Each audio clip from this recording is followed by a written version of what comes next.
Assalamu alaikum, ni Bujra Mohamed na niko hapa Kombani stage. Juliana Kaingu anakuja nyumbani kwa mara ya kwanza na tuko hapa tunamsubiri. Kwa hiyo naomba ujumuike na mimi tuweze kumpokea Juliana Kaingu baada ya kupoteana na familia yake kwa miaka 25. Kwa hiyo tuwe pamoja tumuone Juliana, tumpeleke Matuga Tunguni akaonane na familia yake. Asante sana. Assalamu alaikum. Juliana ndo huyo amefika jamani. Yes, Juliana. How are you? Karibu sana nyumbani. Furaha ilioje waingia nyumbani kwa muda mrefu sana, umekuwa tamani. Nashukuru. Karibu sana. Labda tu tuelezee umetokea wapi sasa hivi? Natoka Kilifi. Na imekuchukua muda gani kuitafuta familia yako mpaka leo unakaribia kuonana nao? Miaka 26 hivi. Miaka 26. Hii ndio Kombani. Maelezo yako ya mwanzo ulikuwa umeniambia mama anatokea Kombani. Lakini ulishawahi kuja hapa Kombani kumtafuta labda siku moja? Nishawahi. Na ulipokuja labda uliona kitu gani? Nilikuja kumtafuta lakini sikufanikiwa. Ni sawa. So leo hii baada ya kutengeza ile video tumegundua mama alikuwa haishi hapa Kombani. Alikuwa anaishi sehemu ya Matuga, ni hapo juu tu.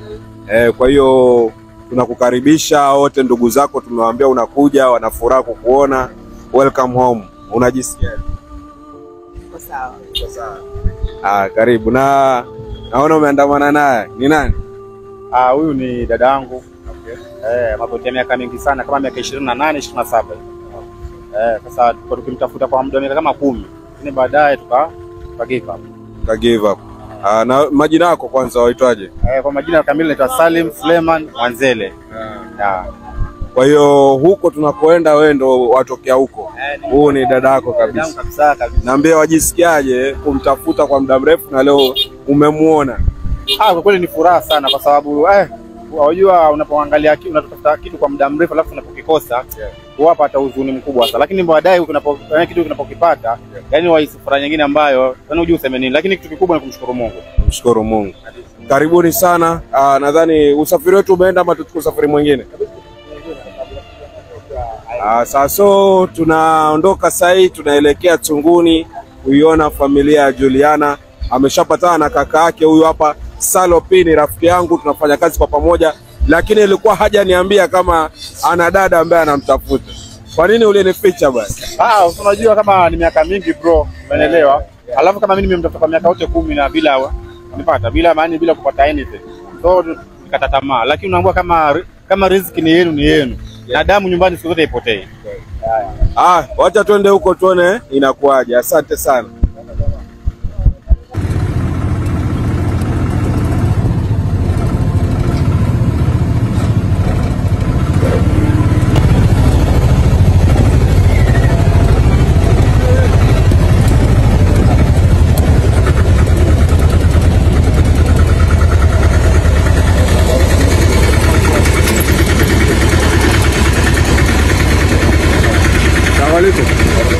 Hamjambo.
machozi ya furaha jamani. Hayo ni machozi ya furaha, machozi ya furaha jamani.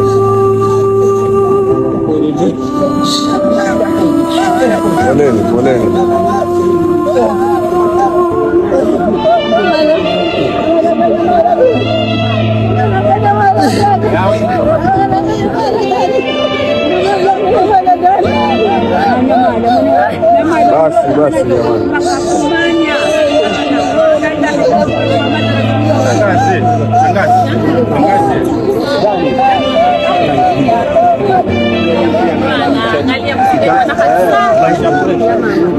Basi jamani. Hapa ndio nyumbani, mamako ndio hawa wote hapa, ndugu zako, mjomba wako. Ni furaha, kukulia furaha. Ni furaha, furaha.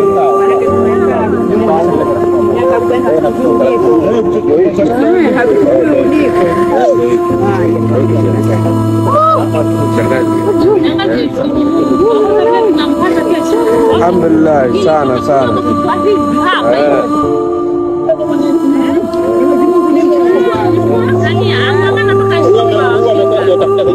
Bado tunaendelea na historia ya Juliana Kaingu. Sasa hivi tuko hapa Matuga ya Tunguni kwa Mwanzele.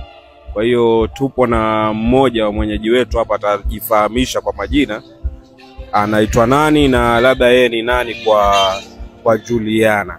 So karibu sana, tuambie majina yako na Julie unamhitaji. Mimi kwa majina anaitwa Saidi Nasoro Koreto. Koreto babu yangu. Julie mtoto wa dadangu mkubwa. Kwa hiyo ina maana wewe na mama yake Julie ni ndugu moja kabisa. Mimi na Julie ndugu yangu, baba mmoja mama mmoja. Naam. Julie alinitafuta na kuniambia kwamba anaitafuta familia yake. Labda kiupande wenu na nyinyi mlikuwa mnamtafuta ama ilikuwa mume relax? Kiukweli hasa mimi nitafuta sana. Nitafuta namna kumpata Julie kwa sababu gani? Mazingira ya kwao kule kwa babake ambao ni Chonyi. Wachonyi wengi wakifuatilizia nasema kule Chonyi ni mbaya, nyumba ya kule unaacha mtu ndio kwa mtu kwa amani. Asipo kulinda yeye anakupoteza yeye, kwa sababu usalama mna mkono nasema ni shida. Komba maji ni shida. Basi kama ya njia inakuwa ngumu kwangu kupata Julie kwa sababu mazingira kama hayo. Ni kama kutafuta sana. Nilikuwa si hata tamaa. Kuna madada kama watatu hivi walifuatilizia wakaniambia namjua babake, namjua ni driver, ni kweli kwa driver babake Julie. Nilifanya transport muda mrefu. Hata alifanya mtoto wa mkubwa wangu kazi, afanya kazi ya driver, akawa driver, akaacha kwa mahali kuondoka. Kwa hivyo ndio Julie bado unamtafuta, lakini sikumpata kwa wakati wote. Na labda turudi nyuma kidogo ya historia. Julie aliondoka hapa mwaka gani na alikuwa na umri gani, na kuondoka kwake aliondoka kivipi? Kiukweli sababu ya kwanza kupatia ufupi, mama yake Julie na baba yake Julie walipopendana na watu wawili walikaa Chonyi. Ambaye dadangu ndio yale alione kule Chonyi ndio alimfanya mtoe Chonyi arudi nyumbani. Aliporudi nyumbani kwa baba yetu akukuzaa mimi na yeye amefariki. Kwa nini na baba mdogo alikaa kesi ile la mwangu shemegi yangu na baba mdogo kuhusu kuja yake ya Chonyi, lakini dada alikataa kwa sababu mazao ya kuabudu kifiwa ile maiti kama bwana wako amekufa, ile maiti ni wewe ndio unabaki na wewe kama yani kushinda hizi na mambo na mengi. Sasa nasema mazingira haya siyawezi mimi stu kule unakontroliwa kama mtoto mdogo kulingana na madhara ya kule. Sasa kwa akaona hii shida itakuwa shida kwangu. Aliporudi nyumbani yule bwana alipata ili warudi Chonyi. Bibi akasema kama tutatafuta mali kwa tununue tuishi ni sawa, ni kama kurudi Chonyi tutaweza kurudi kwa sababu kama hayo watu wa kwenu ni wazito kwa ubaya. Wakasubana hiyo kesi mpaka baba akagipa hapo, akasema sasa maamuzi yako wewe. Bibi Shimika akaja hapa nyumbani kitu kama 92 alipokuja hapa akataka mtoto ambaye ni Julie, kwa mtoto mdogo sasa kama miaka 25.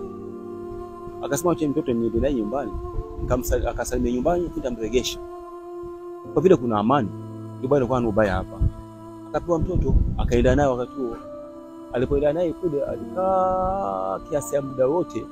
Huyu dada akaenda kule chooni tena, kwenda tafuta yule mtoto kumsalimia.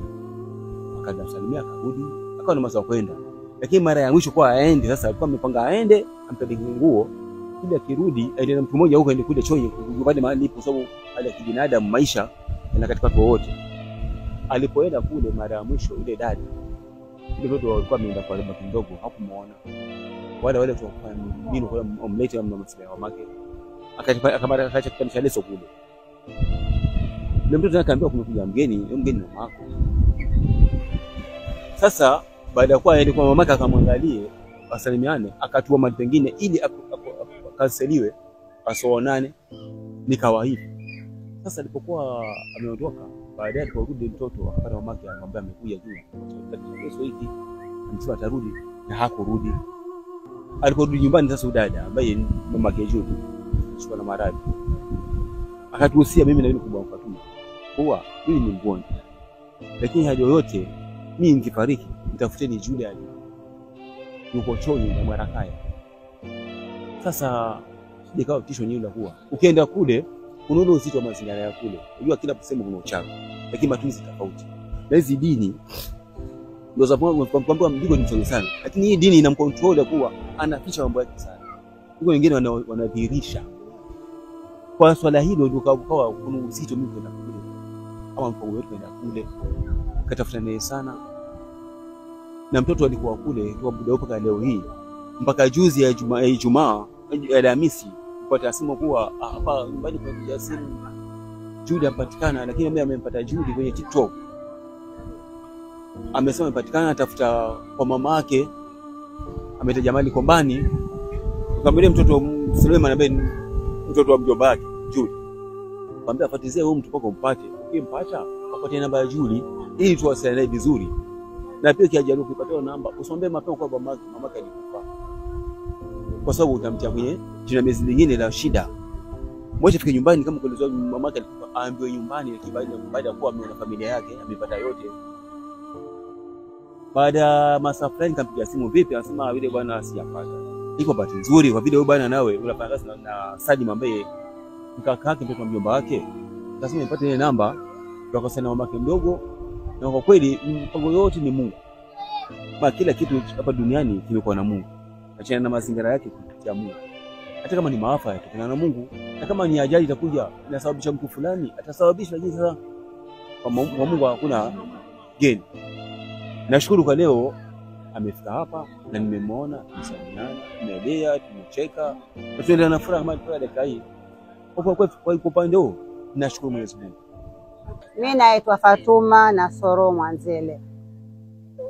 Huyu Julie ni mtoto wa dada yangu, alikuwa kitwa Uba. Tulimtafuta sana. Tulimtafuta kama miaka kama 30. Lakini nashukuru leo. Tena nashukuru Mwenyezi Mungu kweli yuko. Tuswali jameni. Tuswali. Mimi naswali sikwenda kwa mtu yote, lakini mtoto wangu nimempata. Mwenyezi Mungu atujalie. Ndugu yangu alikufa, aliacha watoto wavulana 3, msichana 1. Nao msichana ndio alipotea. Ningezunguka sana mimi. Kwa hivyo Mwenyezi Mungu atulite, atupende na huyu. Tena asisahau nyumbani. Kuna mdogo wake ile alikuwa kibia. Ajiona yuko peke yake. Kwa hivyo mimi nashukuru Mwenyezi Mungu. Yangu ni hayo. Mimi ni Moyo Omari Mohamedi. Nashukuru kumshukuru kumuona dada yangu Julie miaka yote hiyo aliyopotea, lakini leo nashukuru amefika na tunafurahi. Na Mwenyezi Mungu atujalie tuzidi kuwa na furaha mpaka dakika ya mwisho. Mimi naitwa Juliana Nazi Kaingu. Facebook najita Juliana Julie, WhatsApp Julie. Mimi sina zaidi, sina mengi ya kuongea. Nikushukuru tu venye nimefika. Ni safari ndefu lakini nimeshukuru, sina zaidi.